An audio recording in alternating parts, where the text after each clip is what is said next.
하나님 말씀은 출애굽기 10장입니다. 출애굽기 10장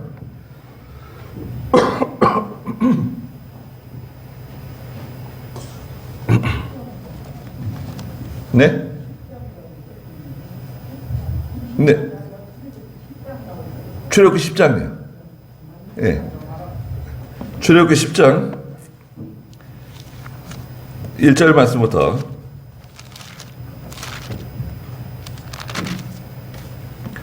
11절 말씀까지 말씀해 보도록 하겠습니다.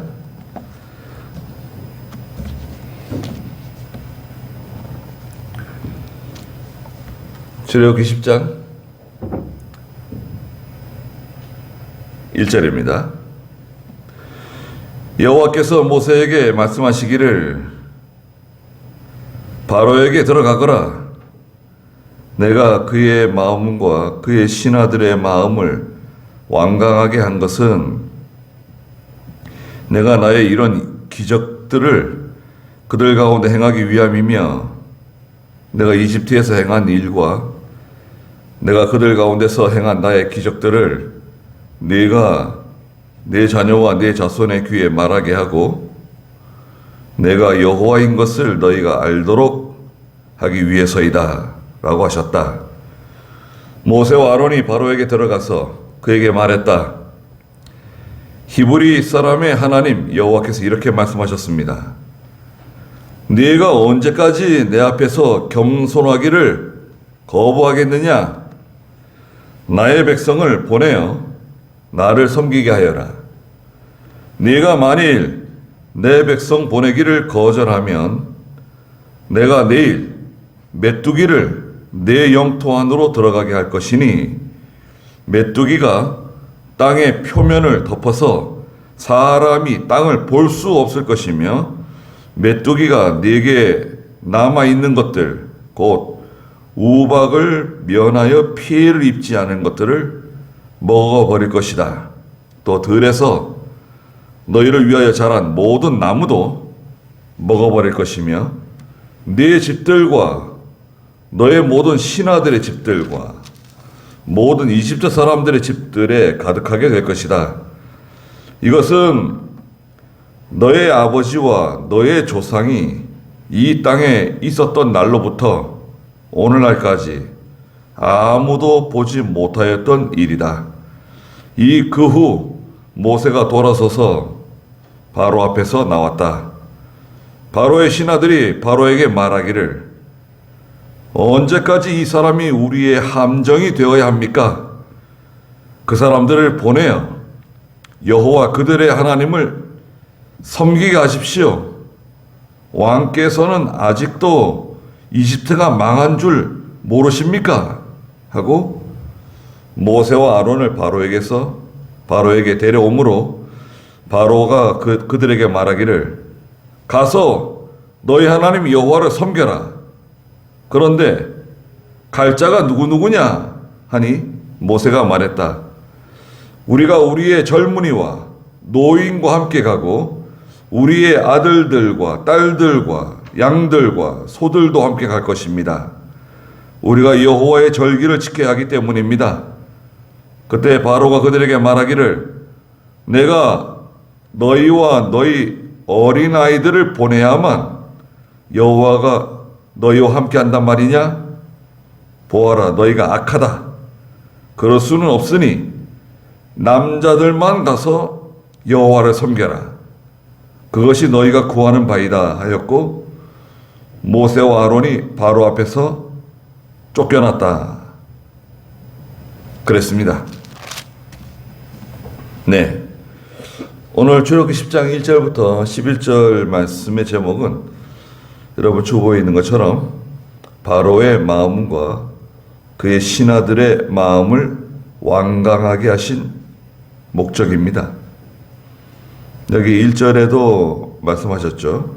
내가 그의 마음과 그의 신하들의 마음을 완강하게 한 것은 이렇게 하나님께서 직접 모세에게 말씀하셨습니다. 출애굽기 10장은 하나님께서 이집트에 10가지 재앙을 내리실 때 그 중에 이제 첫 번째 재앙이 뭔가요? 피게이파 악독 우매어장인데요. 외우기 쉽잖아요. 피게이파 악독 우매어장. 이렇게 기억해 두시면 됩니다.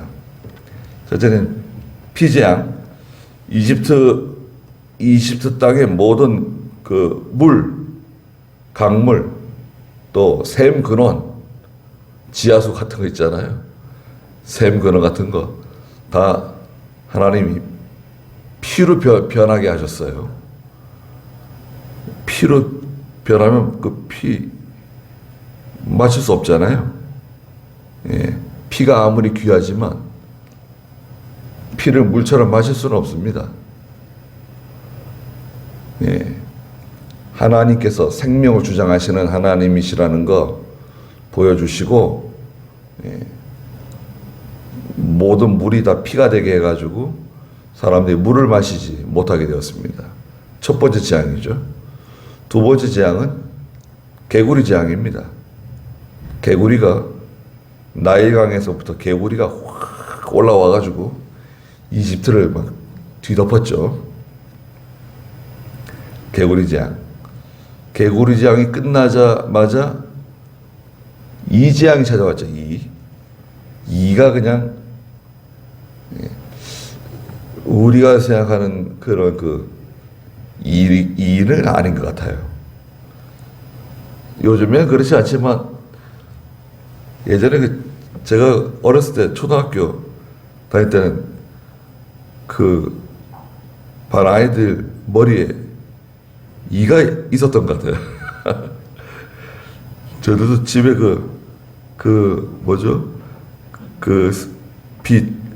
찬빛 있잖아요. 찬빛 있어가지고 찬빛으로 머리 빗고 있으면 이가 떨어지기도 하고 말이죠.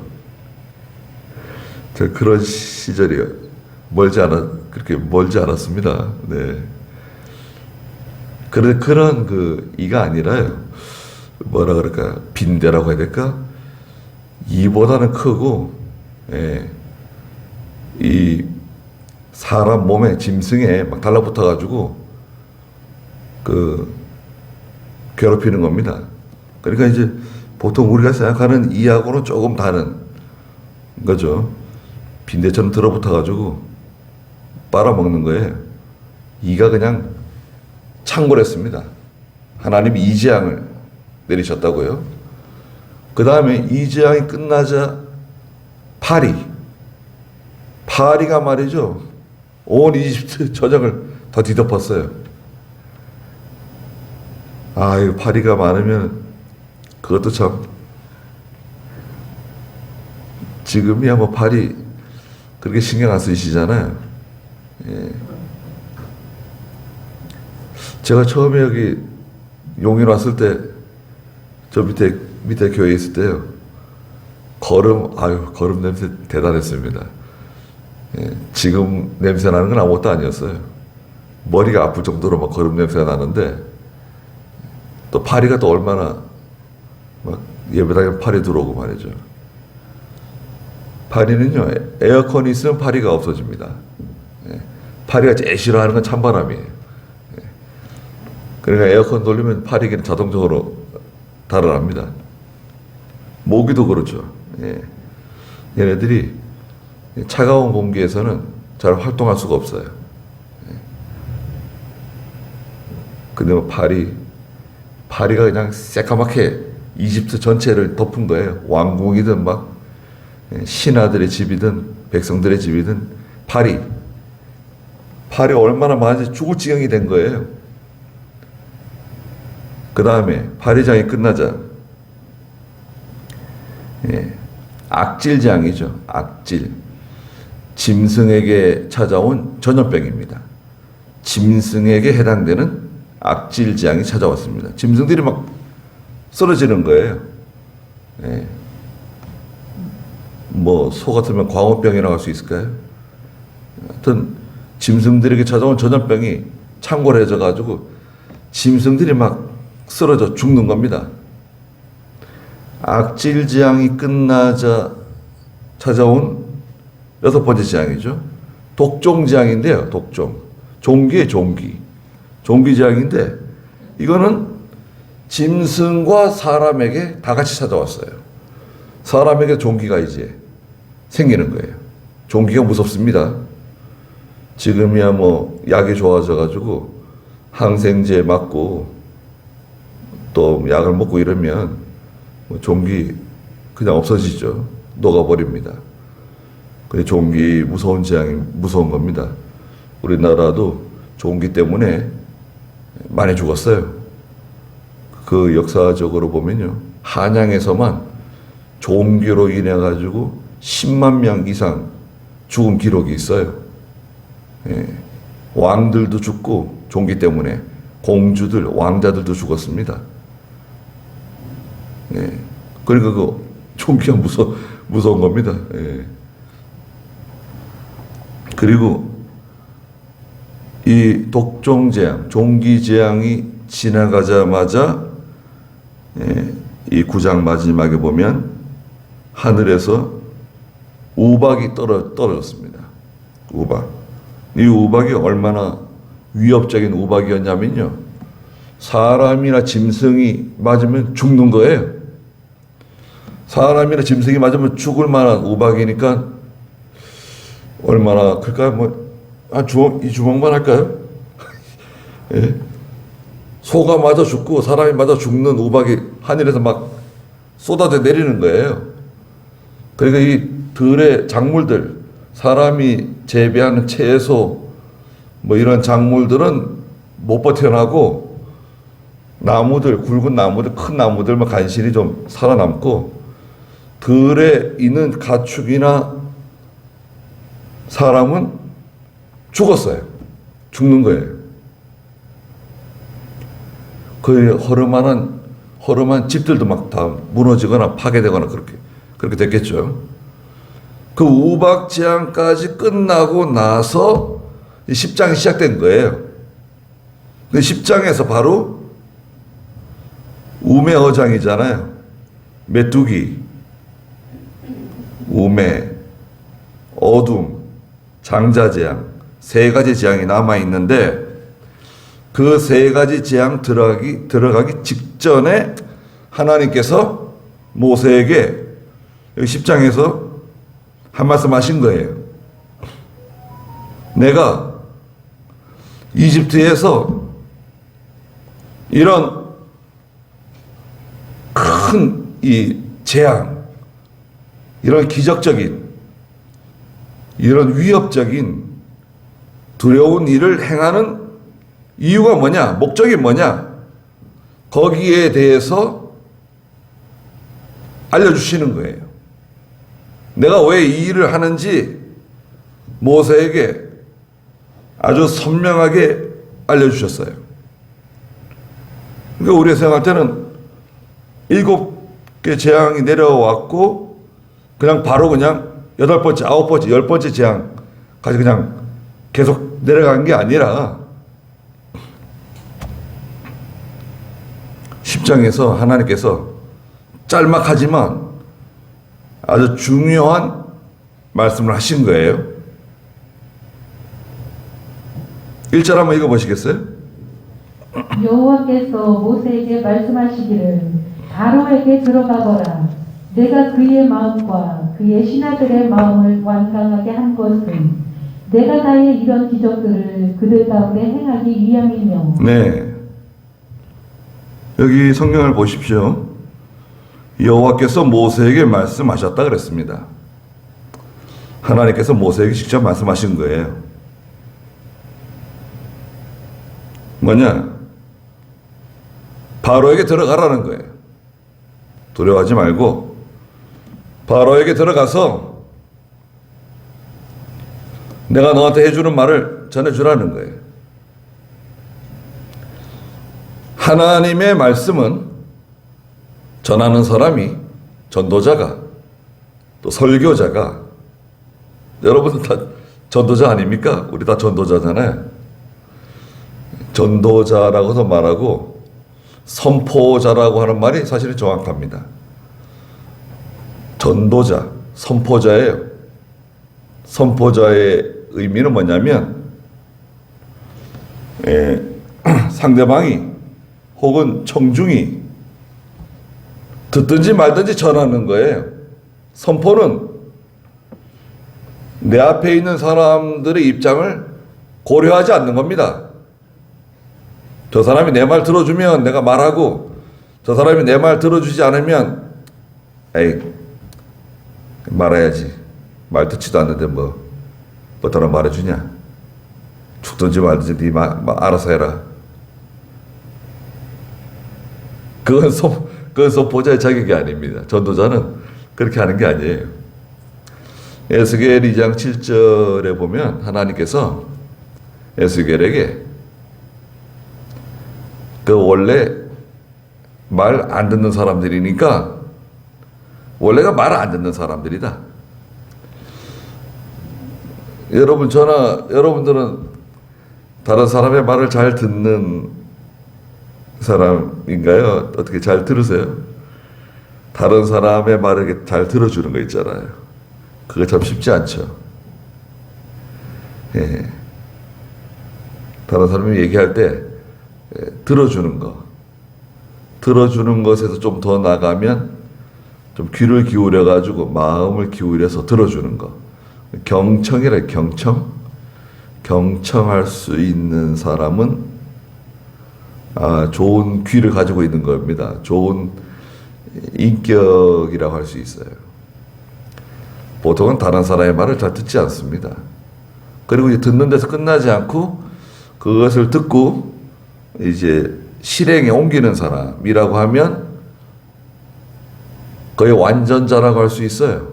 성경에서는요, 들은 것을 이렇게 실행에 옮길 수 있는 사람을 거의 완전자에 가깝게 말씀하세요. 거기 에스겔 2장 7절 한번 읽어보시겠어요? 너는 그들이 듣거나 말거나 내 말을 그들에게 전하여라. 이는 그들이 반역자들이기 때문이다. 듣거나 말거나 전하라는 거예요.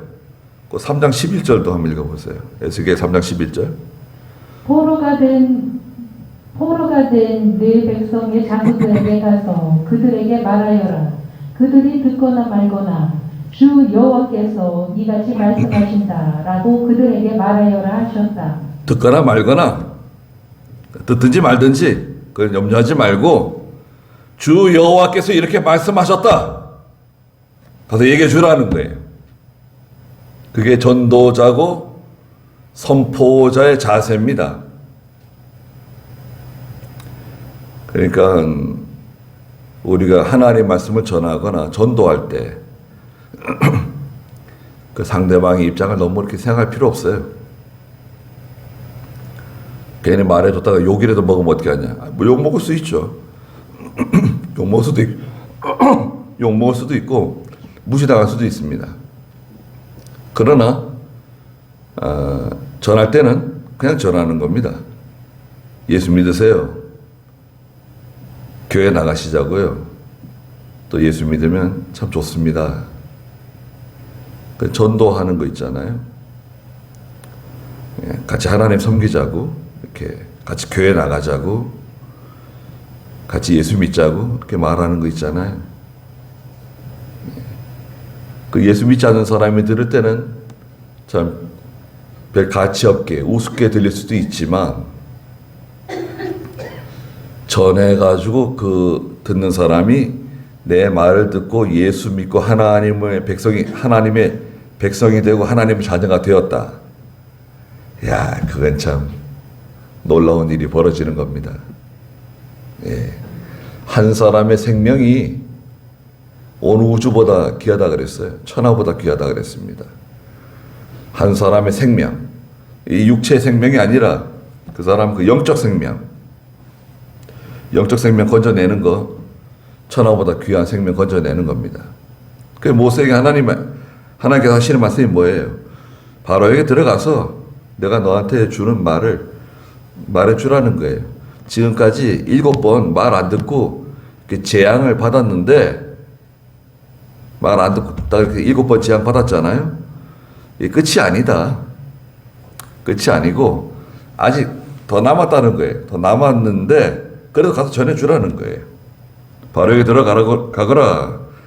내가 그의 마음과 그의 신하들의 마음을 완강하게 했다는 겁니다. 자, 이게 이제 중요한 문제인데요. 하나님께서 이 바로의 마음하고 바로의 신하들의 마음을 하나님께서 완강하게 만드셨다는 거예요. 내가 만들었다. 내가 그렇게 만들었다는 거예요. 아니, 왜 이렇게 만드셨을까? 이게 3장부터 시작해요. 하나님께서 3장에서 말씀하셨어요.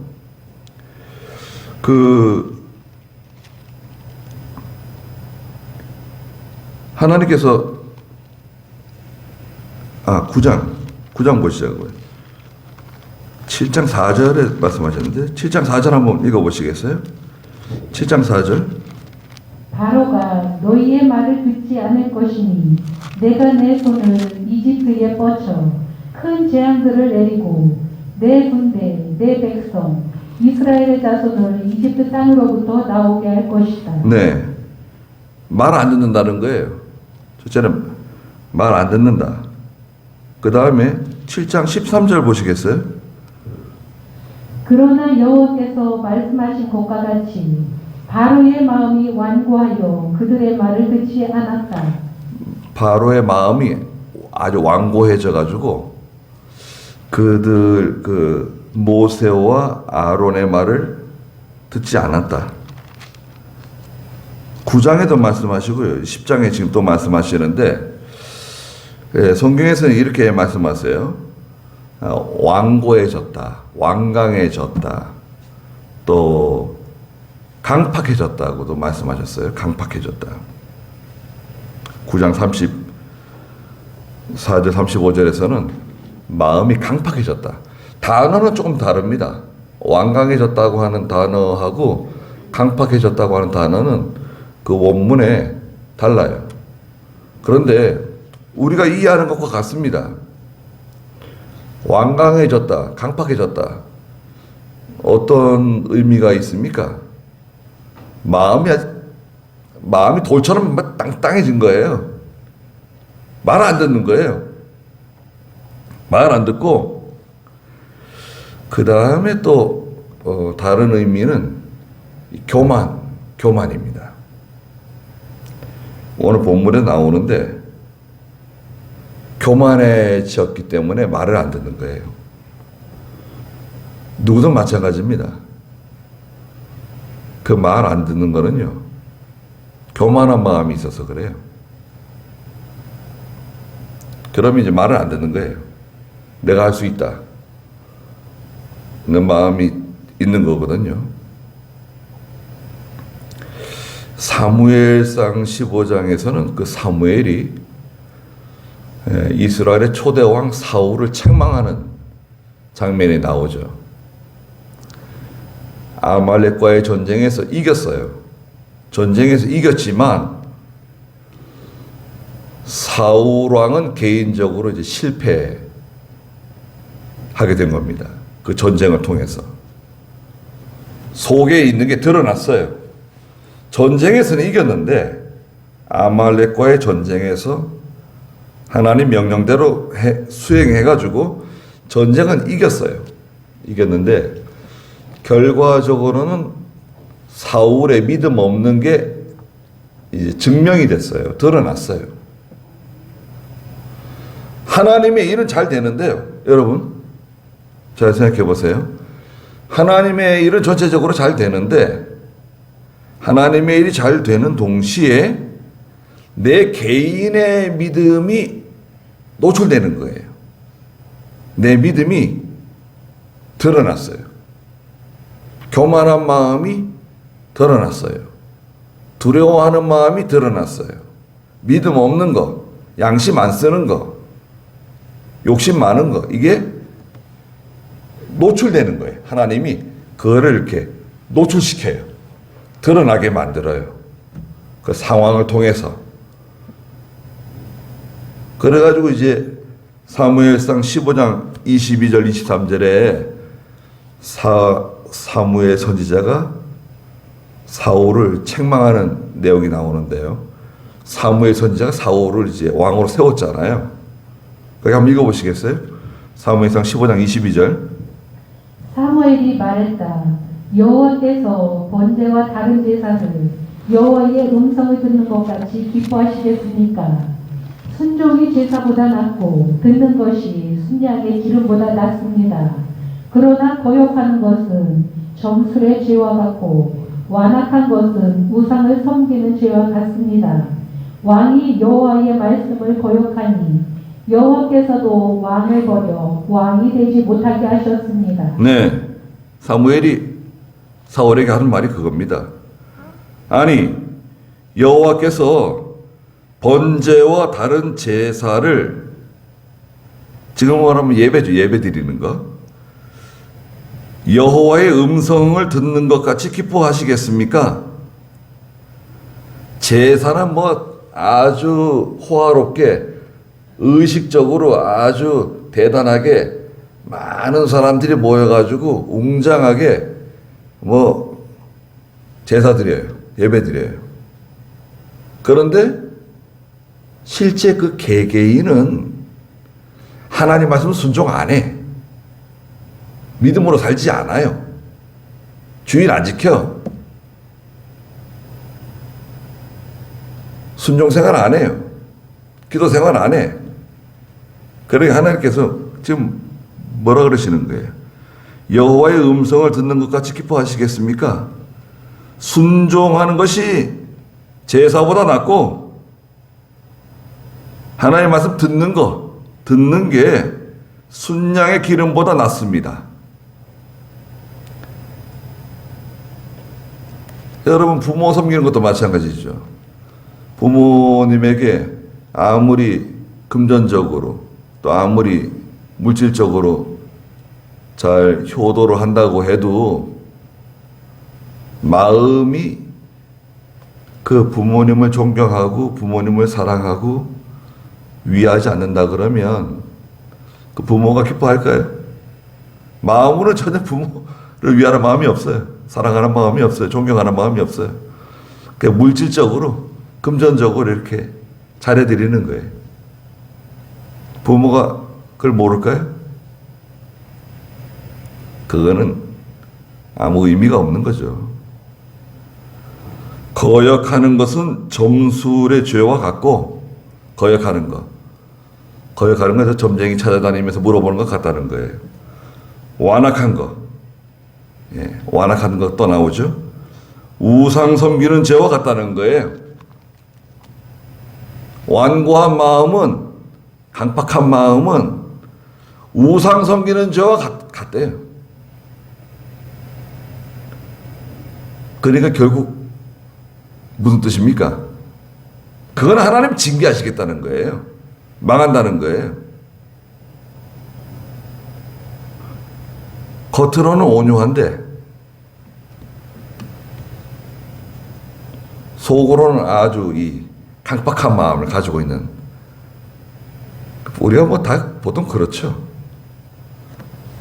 요즘 뭐 중공 시진핑에 대해서 세계적으로 지금 여러 가지 평가하는데 양의 탈을 쓴 괴물이라고 말이죠. 짐승이라고. 겉으로는 아주 뭔가 이렇게 사람이 푸근해 보이고 선량해 보이고 그렇지만 속은 전 세계를 상대로 핵무기를 쓰겠다고 말이죠. 선전포고를 막 하고 말이에요. 아유, 교만해졌어요. 여러분 유튜브에서 중국이 그 교회 핍박하는 거 한번 쳐보세요. 난리가 아닙니다. 난리가 아니에요. 교회 뭐 포크레인으로 막 때려 부수고 그냥 불 지르고 뭐 십자가 떼내고. 중국 교회는 지금 예배 제대로 못 드립니다. 정상적인 교회라고 보기 힘들어요. 공산당에 속한 한 부서예요, 부서. 그 목회자 사례금을 공산당에서 줘요. 좋을 것 같아요? 참. 하나님의 교회. 그렇게 잘되게 생겼어요. 중공이 지금. 이제 우한 폐렴 중국에서 만든 거 틀림없는데, 이거 지금 학술적으로 증명하고 있죠, 지금. 그래서 이제 만약 우한 바이러스 연구소에서 만든 것이 확실하다고 하면 아마 세계가 가만 안 있을 겁니다. 네. 여러분 가족 중에 이 코로나 때문에 또 돌아가셨다고 생각해 보세요. 그 용서할 수 있어요? 저 우리나라 몇 명 죽었습니까? 400명인가? 300명인가? 죽었잖아요. 또 그거 피하겠다고 백신 맞고 또 백신 부작용 때문에 몸 상하시고 돌아가시는 분들. 그거 누구한테 하소연을 해요? 참. 자, 근데 하나님께서 바로와 바로의 신하들의 마음을 완강하게 만드셨다는 거예요. 이게 문제예요, 지금. 여러분, 성경 읽다가, 아니, 하나님께서 왜 바로의 마음하고 그 신하들의 마음을 완강하게 하셨을까? 이게 도대체 무슨 말인가? 그럼 하나님께서 이렇게 이 사람들의 마음을 이렇게 굳은 마음으로, 딱딱한 마음으로 만드셨다는 건가? 아니에요. 이거는 문학적인 표현입니다. 이게 무슨 말이냐면, 하나님께서는요, 이 인간의 마음을 부드럽게, 온유하게 만들어주세요. 여러분, 예수를 안 믿고 교회를 안 다녀도 교회에 대해서 이렇게 호감 있는 사람들이 있습니다. 교회에 대해서 이렇게 협조적이고 예수 믿는 사람들에게 협조하고 예수 믿는 사람들 도와주고, 교회 다니는 사람들 미워하지 않고 이렇게 협조적인 사람들이 있어요. 우리 이웃들 중에도 우리하고 잘 지냅니다. 물론 잘 지내지 못하는 사람도 있지만 그 협조적인 거 있죠. 예수 안 믿고 하나님 섬기지 않아도 교회를 좋지 않게 생각하지 않아요. 예수 믿는 사람들 좋아해요. 그거는 기본적으로 하나님께서 그분들의 마음에 온유한 마음을 주신 거예요. 부드러운 마음을 주신 거예요. 그것을 우리는 자연은총이라 그래요. 자연은총. 일반적으로 하나님께서 그런 마음을 주셨어요. 그런데 강박한 마음 있죠. 대적하는 마음, 완고한 마음, 들이대는 거 있잖아요. 하나님의 일에 들이대고 교회에 들이대고 예수 믿는 사람들에게 막 이렇게 들이대는 그런 마음. 그런 마음은 하나님 주신 건가요? 성경에서는 지금 하나님 주셨다는 거예요. 이게 무슨 말이냐면 하나님께서요, 그 사람 마음 속에 있는 하나님의 은혜를 싹 걷어가시는 거예요. 인간은 원래 강박한 마음을 가지고 있어요. 여러분, 저나 여러분들이나 우리 마음이 다 강박하고 완고해요. 우리는 하나님 말씀을 듣는 사람들이 아닙니다. 애시당초 우리는 하나님 말씀 들을 사람들이 아니에요. 근데 우리는 하나님 말씀 듣고 있습니다. 또 귀를 기울여가지고 마음을 기울여서 그 말씀을 잘 들어요. 그 마음은 하나님이 주신 마음이에요. 그게 은혜예요. 은혜. 하나님의 은혜라고요. 근데 하나님께서 그 우유 표면에 있는 버터를 싹 걷어내는 것처럼요, 하나님께서 은혜를 싹 걷어가시면 그 다음에 이제 사람의 마음이 완고해지는 거예요. 자기의 그 본색이 드러나는 거예요. 그 원천적인 그 완고한 마음이 싹 나타나는 겁니다. 하나님의 은혜를 싹 걷어가시는 거예요. 예수 믿는 성도라도요, 하나님이 은혜 싹 걷어가면 시험 일으킵니다. 문제를 일으켜요. 아니, 저 사람이 그렇게 충성하고 그렇게 은혜 받고 믿음으로 살던 사람이라도 하나님이 그 사람 속에 있는 은혜를 싹 걷어가시잖아요. 그럼 대적자가 되는 거예요. 시험을 일으키는 사람이 되는 거예요. 문제를 일으키는 거예요. 그게 우리는 다 마찬가지예요. 똑같아요. 그런 인간성을 다 가지고 있는데 하나님께서 바로와 그의 신하들의 마음을 그냥 내버려 두시는 거예요. 그냥 은혜는 걷어가시고 그냥 노출시켜버리는 거예요. 그게 말 안 들어요. 절대 말 안 들어. 모세가 와서 아무리 말을 해줘도 말 안 들어요. 고집. 자기 고집으로 나가는 거야. 고집도 뭐 좋은 고집이 있고 나쁜 고집이 있나요? 그냥 악질적으로 나가는 거예요. 거역하면서 나가는 거예요. 반항하고, 대적하면서 나가는 거예요. 결국은 어떻게 될까요? 그건 반드시 실패하게 돼 있어요. 여러분, 우리 마음, 내 마음을 생각해 보세요. 내 마음이 완고하고 거역하고 반항하고 대적하고 지 멋대로 하는 마음이다. 그러면은 그 결과는 반드시 망합니다. 정확해요, 그거는. 회사 생활 할 수 있습니까? 그런 사람이? 윗사람 말 안 듣고 거역하고 반항하고 제 멋대로 하고 회사 생활 할 수 있어요? 못해요. 가정 생활 할 수 있습니까? 결혼해가지고 부부지간에 맨날 다투고 아무것도 안 돼요. 그러다가 어떻게 되겠습니까?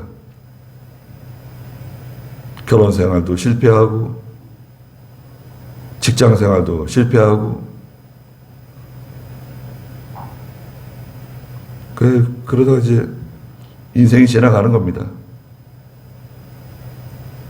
근데 이 바로와 신하들은 어떻게 되는 거예요? 그런데 여기서 하나님께서 이렇게 한 이유가 있다. 목적을 제가 말씀하신 목적.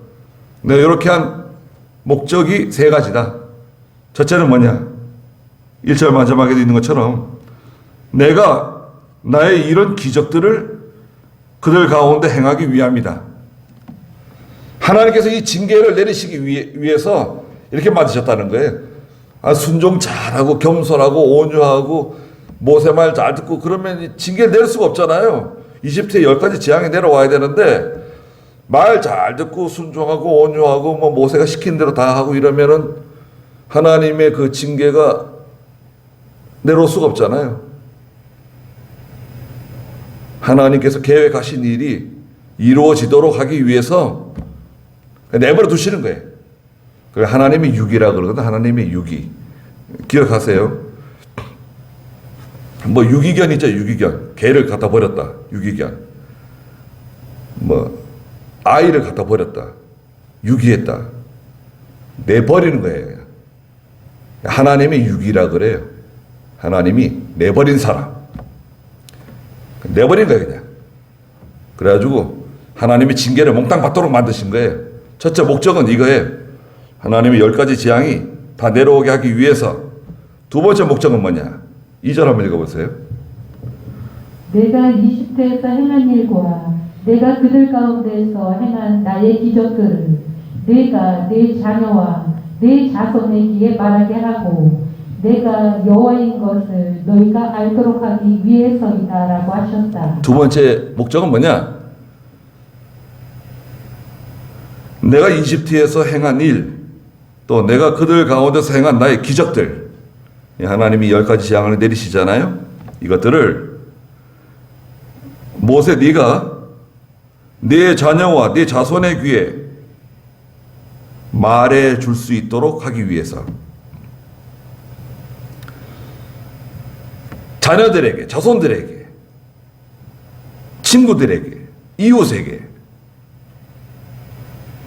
말해 줄 수 있도록, 가르치도록 하나님께서 이렇게 두려우신 분이시다.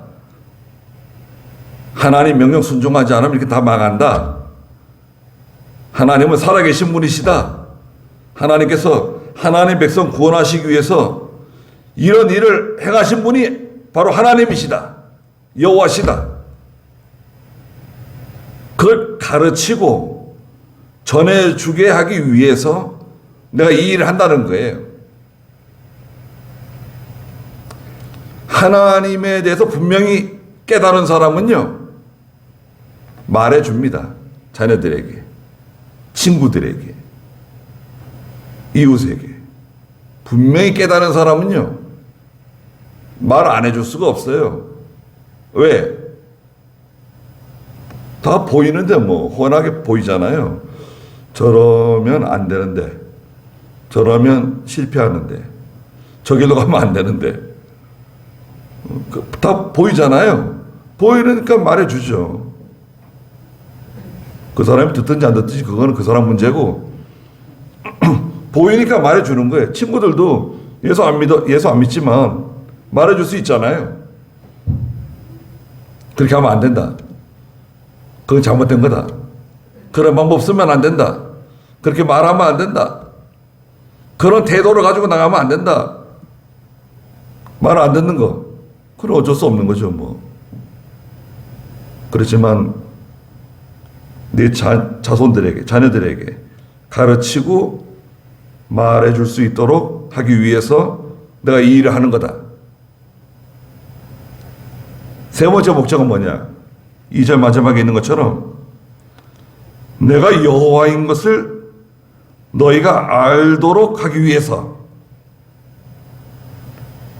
이 일을 한 하나님께서는 여호와시다. 하나님께서 이 일을 하신 거다. 분명하게 알려주시는 거예요. 하나님은 역사 가운데 계십니다. 여러분, 그걸 기억하셔야 됩니다. 하나님은 이 역사 가운데 계세요.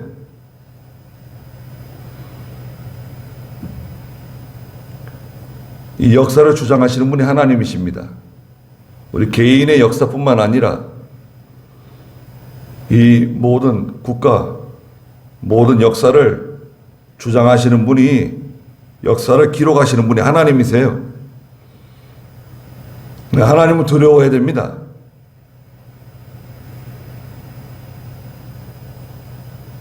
저희가 하나님께 잘 이용당하면 하나님께 쓰임 받는 거고,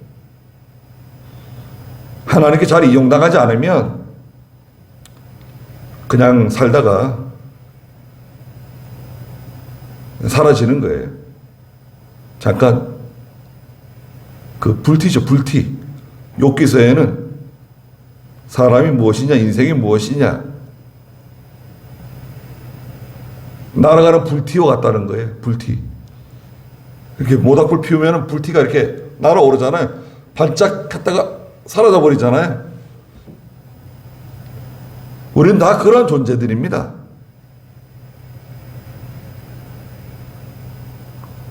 그런데 우리가 예수 믿고 하나님 섬기고 믿음으로 살고 이런 하나님이 좋은 환경을 주시고 다 허락하셨잖아요. 그 믿는 일을 잘 하셔야 돼요. 믿는 일 하는데 힘을 쓰셔야 돼. 이거 해도 되고 안 해도 되고 그런 문제가 아니에요. 우리가 하는 일은 뭐 그냥 힘을 다해서, 마음을 다해서 전심전력 다 기울여가지고 아둥바둥 살아가는데, 믿는 일은 그냥 시간 나면 하고 시간 안 나면 안 하고, 여유가 되면 하고 여유가 안 되면 안 하고, 그렇게 대충 하는 게 아닙니다. 그걸 지금 일을 반대로 하는 거예요. 반대로. 믿는 일을 목숨 걸고 해야 돼요. 하나님께서 도와주시면 그 일은 쉬운 겁니다. 여러분, 살아가는 거는요, 먹고 살아가는 것은 하나님께서 도와주시면 쉬워요. 그거는 그냥 내가 하려고 하면 그때부터 이제 어려워지는 겁니다. 내가 하려고 달려들면 하나님은 손 떼요. 거기서 그래, 네가 한번 해봐라. 그 손 떼요. 그러면 이제 건강 안 좋아집니다. 여러분, 건강 안 좋아지시고요, 돈도 많이 이렇게 못 벌어요. 고생은 고생대로 하고 수입이 이렇게 늘어나지 않습니다. 그리고 얼마나 피곤하고 얼마나 힘들고 그렇습니까? 근데 하나님이 도와주시면 그건 아주 쉬운 겁니다. 주와 같이 길 가는 거 즐거운 일 아닌가? 예, 얼마나 재밌고 얼마나 참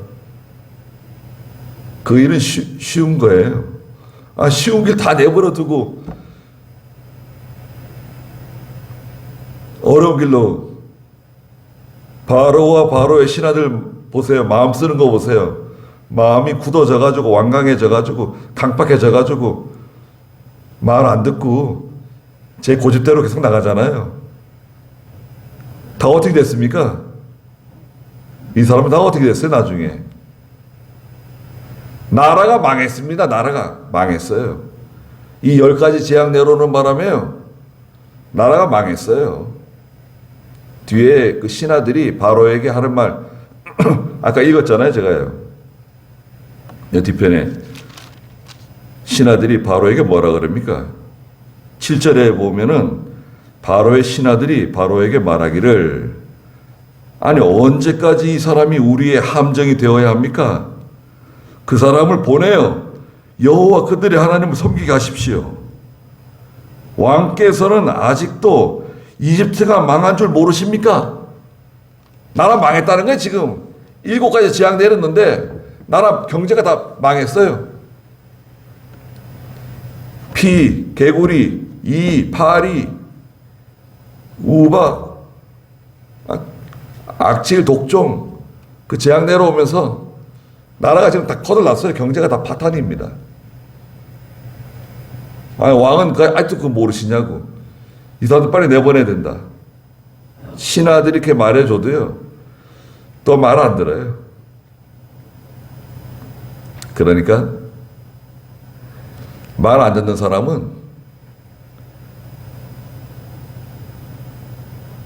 그거 도리가 없어요. 말 안 듣는 것도 하나님께서 그런 마음 주신 거예요. 끝까지 말 안 듣는다.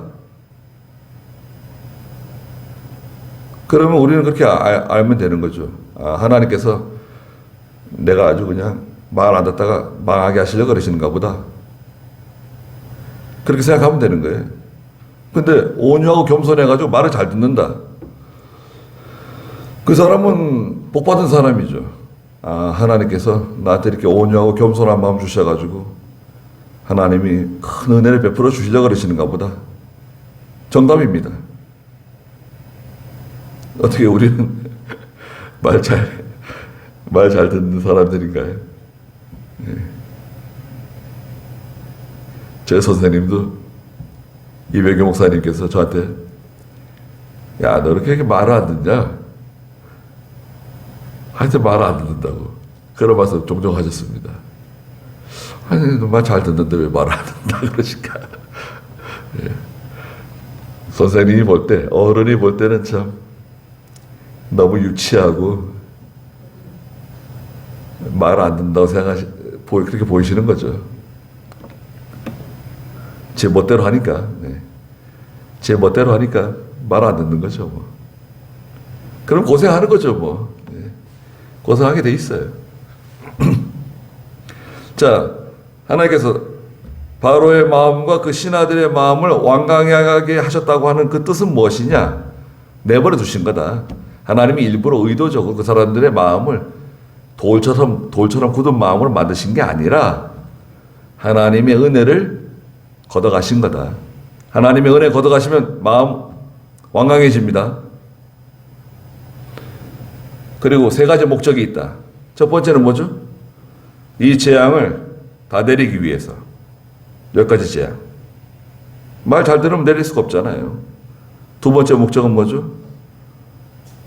이스라엘 백성들, 모세, 너와 네 자손들, 그 후손들에게 이것을 가르치고 전해줄 수 있도록, 이걸 가르치고 전해주라는 거예요. 하나님께서 이스라엘 백성들 구원하시기 위해서, 우리를 구원하시기 위해서 이렇게 하나님이 도와주셨다. 우리를 건져주셨다. 이거 가르치라는 거예요. 성경 말씀 가르치라는 거예요. 성경 말씀. 세 번째 목적은 뭐죠? 하나님은 여호와시라는 거. 이스라엘 하나님 백성을 구원해 내시는, 건져내시는, 도와주시는 하나님이라는 거. 그걸 보여주시는 거다 이거예요. 내가 확실하게 보여준다. 그러니까 다시 한번 말씀드리지만 7가지 재앙을 내리신 후에 그냥 8번째, 9번째, 10번째 그냥 스트레이트로 막 내려가시는 게 아니라 중간에 딱 지금 10장을 시작하면서 잠깐 멈춰가지고 모세에게 이 말씀을 하시는 거예요. 넌 내가 이 일을 하는 이유가 뭔 줄 아느냐? 내가 이렇게 하는 그 목적이 뭔 줄 아느냐? 거기에 대한 해답을 주시는 거예요. 내가 이 일을 하는 이유가 이거다. 목적이 이거다. 이 점을 분명히 기억을 해라. 그리고 나서 이제 7번째 재앙, 메뚜기 재앙 막 내려오고 말이죠. 어둠 재앙 내려오고, 그 다음에 마지막 장자 재앙이 내려오죠. 짐승과 사람의 첫째 아들을 다 죽이는 재앙이죠. 바로로부터 저 밑에 종들에 이르기까지 모든 첫째가 다 죽는 거죠. 이집트 땅에 큰 곡성이 일어나는 밤이 찾아오죠. 그래서 오늘날 저희도 첫째는 이제 우리의 마음, 내 마음이 어떤가. 여러분, 제 마음도 그렇고 여러분들 마음이 있잖아요.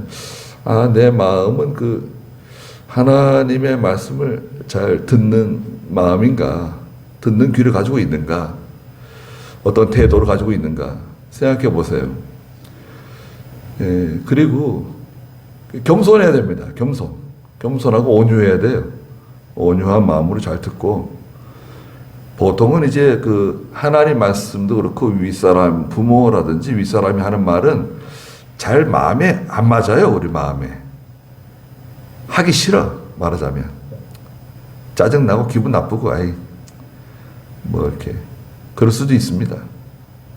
그래도요, 말 듣는 사람은 살고 끝까지 말 안 듣는 사람은 그렇게 인생이 날아가는 불빛처럼 반짝하고 끝나는 겁니다. 그래서 이제 하나님 두려워하는 마음으로 이 말씀을 기억하시고 또 하나님 앞에서 우리가 모든 일을 바로 하는 저희들가 되어야 되겠습니다. 기도하겠습니다. 거룩하신 하나님, 하나님께서 모세에게 너는 바로에게 나아가라고 말씀하셨습니다. 바로가 말을 듣든지 안 듣든지 하나님 말씀 가서 전하라고 말씀하셨습니다. 그리고 하나님께서 내가 바로의 마음과 그의 신하들의 마음을 완고하게 만드셨다고 말씀하셨습니다.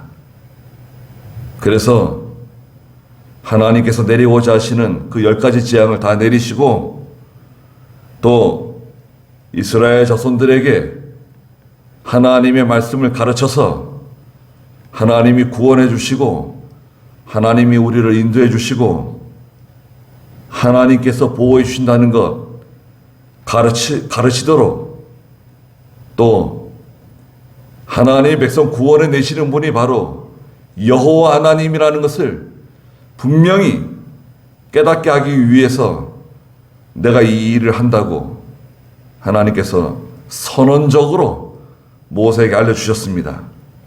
오늘 저희도 이 말씀을 저희에게 주시는 말씀으로 듣고 항상 겸손하고 하나님 두려워하며 하나님 앞에서 모든 일을 믿음으로 잘 감당해서 하나님의 도움을 받는, 하나님께서 도와주심으로 우리의 삶이 행복하고 윤택해질 수 있도록 하나님께서 도와주시옵소서. 특별히 사랑하는 성도들의 가정을 지켜주시고 손으로 하는 모든 일들을 하나님이 도와주시옵소서. 예수님의 이름으로 기도드리옵나이다. 아멘. 한 번 더 기도하겠습니다.